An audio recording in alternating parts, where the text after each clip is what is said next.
Tonight is a comedy legend. Please, welcome the great Bob Newhart. Everybody, Bob Newhart made us laugh for 70 years. But in his final interview, he couldn't stop crying. The man who never showed emotion on screen broke down completely. It happened when the interviewer asked about Ginnie, his wife of 60 years. She had just passed away 3 months earlier. What he said next about their last conversation shocked everyone. The comedy legend, who always found humor in everything, suddenly couldn't find a single joke. His final words changed how we see him forever. Bob Newhart was born on September 5, 1929 in Oak Park, Illinois. His timing couldn't have been worse. Just 7 weeks later, the stock market crashed on October 29, 1929. Black Tuesday plunged the nation into the Great Depression. Millions of families suffered, including the Newharts. Unemployment reached 25%. Red lines stretched through cities like Chicago, not far from Bob's home. His childhood was shaped by this struggle. The constant worry about money left a deep mark. But somehow Bob found ways to laugh. His dry, understated humor came from those hard times when jokes were one of the few comforts left. His name brought its own kind of confusion. Bob was actually born George Robert Newhart. His father was George David Newhart. At home, to George quickly became a problem. Every time someone said George, both father and son would turn. To make life easier, the boy decided to go by his middle name. From then on, he was Bob. That small choice followed him forever. Bob became his identity both offstage and on stage.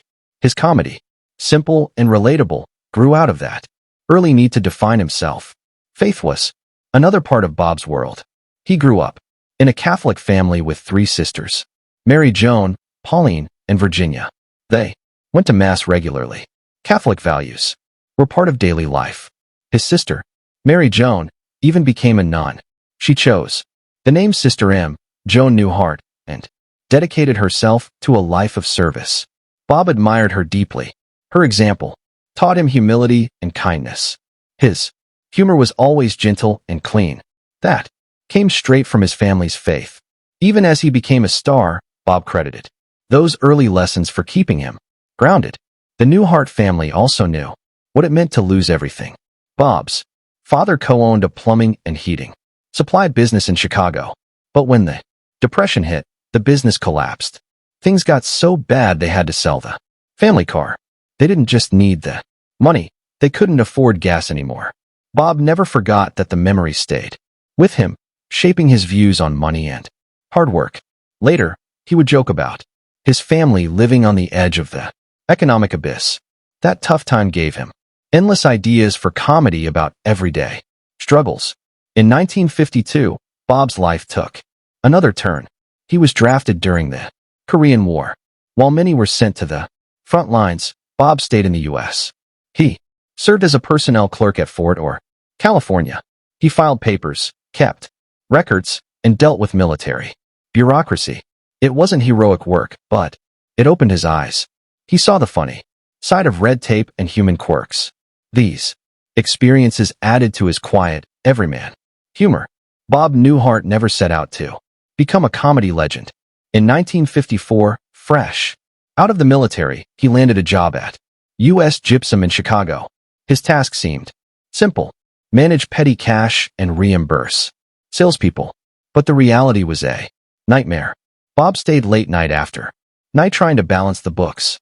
No matter what he did, the numbers were always off.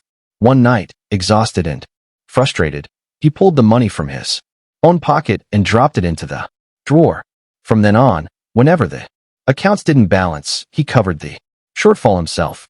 His quiet surrender didn't impress his colleagues, but it opened his eyes. Bob knew he wasn't made for accounting. That 1.67 mistake changed his life. He left U.S. Gypsum behind and took a job at the Glidden Paint Company. It didn't go any better. When they offered to transfer him to Maine, he refused. That one decision ended his accounting career. He stayed in Chicago, determined to follow a different path. He found work as a copywriter and voiceover artist, barely scraping by.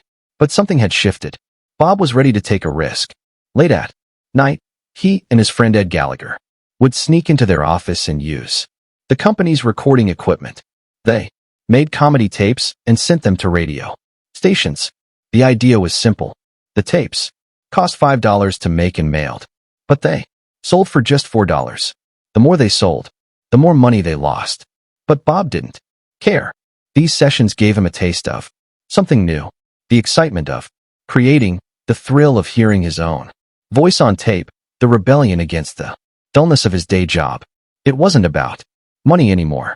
It was about finding himself. One of those tapes reached Dan Sorsen, a popular disc jockey in Chicago. Sorsen heard something special in Bob's voice. He played the tape on his radio show. Listeners loved it. Sorsen showed it to Jim Conkling, the president of Warner Brothers Records. Conkling offered Bob a contract even though Bob had never performed live. Warner Brothers staged a fake live show in Texas, filling the room with friends and staff. In 1960, something happened that no one expected. A comedy album reached #1 on the Billboard charts. It was called The Button Down Mind of Bob Newhart. This wasn't just for a week or two. The album outsold Elvis Presley and even The Sound of Music soundtrack, both of which ruled the charts back then. People were shocked. No comedy record had ever sold like that before. Bob Newhart's style was different.